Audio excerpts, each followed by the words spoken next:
রেস্টুরেন্টের থেকে কোনো অংশে কম নয়, সম্পূর্ণ ঘরোয়া মশলায় রান্না করা এই মজাদার এগ স্যুপটা মাত্র 10 মিনিটেই বানিয়ে নিতে পারবেন বাসায় যা আছে তা দিয়েই। চলেন দেখি কিভাবে তৈরি করেছিলাম। তো আমরা আজকে 2টা ডিমের স্যুপ রান্না করব, তার জন্য 2 চামচ তেল দিয়ে দিয়েছি ছোট চামচের, আর দিয়ে দিলাম 1 চামচ রসুন কুচি, তার সাথে দিয়ে দিব পেঁয়াজ কুচি। তবে রসুন কুচিটা একটু সামান্য ভেজে ফ্লেভারটা যখন ছড়িয়ে যাবে ঠিক তখন দিয়ে দিয়েছি এখানে খুবই অল্প পরিমাণে একটু পেঁয়াজ কুচি। পেঁয়াজ কুচিটাও কিন্তু কিউব করে কাটা। আর এরপরে পেঁয়াজটা একটু নাড়াচাড়া করে সামান্য একটু নরম হয়ে আসলে দিয়ে দিয়েছি এখানে অর্ধেকটা টমেটো কুচি, এটাও কিউব করে কাটা। আর তার সাথে সামান্য একটু লবণ দিয়ে দিলাম যাতে টমেটোটা একটু দ্রুত নরম হয়ে যায়। আর দিয়ে দিলাম 1 চামচ সয়া সসটা দিয়ে সামান্য একটু নাড়াচাড়া করে নেব। একটু যখন নরম হয়ে আসবে চামচটা দিয়ে হালকা একটু গলিয়ে নেব টমেটোটা। তারপরে এখানে দিয়ে দিব আমরা পানিটা পরিমাণ মতো। তো আমি আজকে 2টা ডিমের স্যুপের জন্য এখানে 2.5 কাপ পানি ব্যবহার করছি। আপনারা চাইলে আরেকটু পানি কিন্তু বাড়িয়েও দিতে পারেন, কোনো সমস্যা হবে না। আবার চাইলে একটু কমও দিতে পারেন। তো পরিবারের লোক সংখ্যা অনুযায়ী একটু বাড়িয়ে কমিয়ে নেওয়া যাবে। আর এখন দিয়ে দিচ্ছি স্বাদ মতো লবণ, আর দিয়ে দিচ্ছি অল্প একটু কালো গোলমরিচের গুঁড়া। পানিটা বলক উঠতে থাক, এদিকে আমি 2টা ডিম নিয়ে নিয়েছি, ভালো করে কাঁটা চামচ দিয়ে ফেটিয়ে নিচ্ছি আগেই। কোনো কিছু দিতে হবে না, জাস্ট এমনি ফেটিয়ে নিলেই হবে।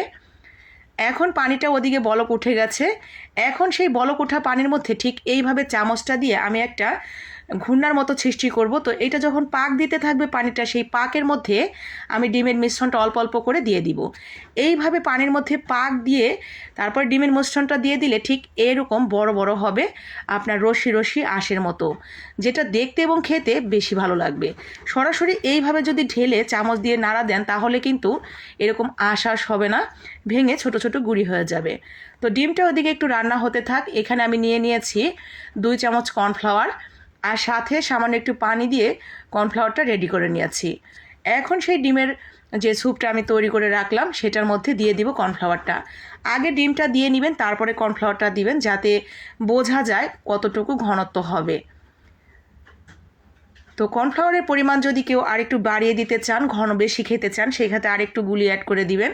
আবার কেউ আরেকটু পাতলা খেতে চাইলে তাহলে কর্নফ্লাওয়ারটা আরেকটু কম দিলেই হয়ে যাবে। একদম শেষের দিকে অ্যাড করে দিয়েছি টমেটো সস।